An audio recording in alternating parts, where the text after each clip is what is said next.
नमस्कार दोस्तों, आज हम बात करेंगे येलोस्टोन वोल्केनो के बारे में, जो एक पूरे देश को खत्म करने की क्षमता रखता है। येलोस्टोन नेशनल पार्क के नीचे दबका हुआ 5 मील गहरा गर्म मैग्मा एक रेजर्वोयर है जो सैकड़ों मील नीचे से पिघली हुई चट्टान के विशाल ढेर है। पार्क कई प्रसिद्ध गीजर और हॉट स्प्रिंग के लिए जिम्मेवार है, और जैसे ही मैग्मा चैम्बर ऊपर उठता है और ठंडा होता है, ऊपर की जमीन समय समय पर ऊपर उठती है और गिरती है। पूरे इतिहास में दुर्लभ अवसरों पर यह मैग्मा फटा है। येलोस्टोन में उन विस्फोटकों का विशाल लावा प्रवाह रहा है, लगभग 70,000 साल पहले पिटस्टोन प्लेट्यू पर अंतिम घटना के साथ।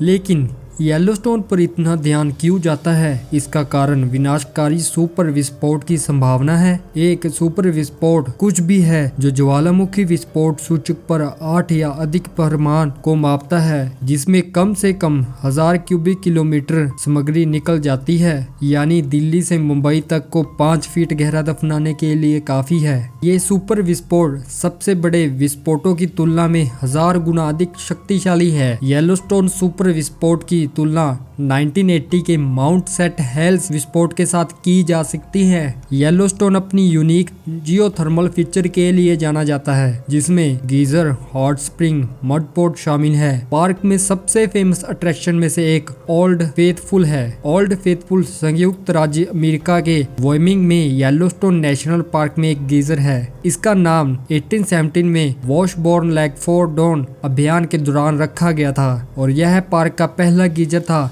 जिसका नाम रखा गया था। यह एक प्रिडिक्टेबल जियोथर्मल फीचर है, और सन 2000 से हर 44 मिनट में 2 घंटे में विस्फोट होता है। गीजर जो उबला हुआ पानी होता है और पास के ओल्ड फेथफुल डिस्ट्रिक्ट की हिस्टोरी का हिस्सा है। राइट नाउ विस्फोट का कोई संकेत नहीं। येलोस्टोन पार्क में लगभग लगातार भूकंप आते रहते हैं और जमीन का उठना और गिरना जारी रहता है, लेकिन यह कुछ भी असामान्य नहीं है। USGS बताता है येलोस्टोन पिछले 140 सालों से व्यवहार कर रहा है। बाधाएं बहुत अधिक है कि येलोस्टोन आने वाली शताब्दियों के लिए विस्फोट मुक्त होगा। USGS यह भी बताता है कि यदि आप केवल पिछले 3 विस्फोटों को लेते हैं तो किसी भी वर्ष यह येलोस्टोन के प्रस्फुटन की संभावना 0.00014% है। सभ्यता को नष्ट करने वाला विस्फोट की चपेट में आने की संभावना से कम, लेकिन यह भी एक अच्छा अनुमान नहीं है, क्योंकि यह बिल्कुल निश्चय नहीं है कि येलोस्टोन एक नियमित चक्कर पर फूटता है या यह एक और विस्फोट के लिए जिम्मेवार है। लेकिन वास्तव में येलोस्टोन में फिर कभी बड़ा विस्फोट नहीं हो सकता है। पृथ्वी भविष्य में सुपर विस्फोट देखेगी, लेकिन क्या वह येलोस्टोन में आएगा, यह एक निश्चित बात नहीं है। येलोस्टोन पहले से ही एक अच्छा लंबा जीवन जी चुका है। हो सकता है कि यह चौथा विस्फोट भी ना देखे। लोवेनस्टन कहते हैं, हमारे दिमाग को 10 साल की तरह कुछ करना मुश्किल है। मनुष्य अपेक्षाकृत एकदम नई प्रजाति है, लेकिन पृथ्वी बहुत लंबे समय से है, और ये सिस्टम को करते हैं उसे करने में लंबा समय लगता है। येलोस्टोन के विजिटर लंबे पैदल यात्रा, शिवर, मछली पकड़ने और वन्य जीवन देखने सहित कई मनोरंजन गतिविधियों को आनंद ले सकते हैं। पार्क साल भर खुला रहता है, हालांकि बर्फ के कारण कुछ क्षेत्रों को सर्दी के महीने के दौरान बंद किया जा सकता है। येलोस्टोन को मिस्ट्री ऑफ डिसअपीयरेंस भी कहा जाता है। येलोस्टोन नेशनल पार्क में पिछले कुछ वर्षों में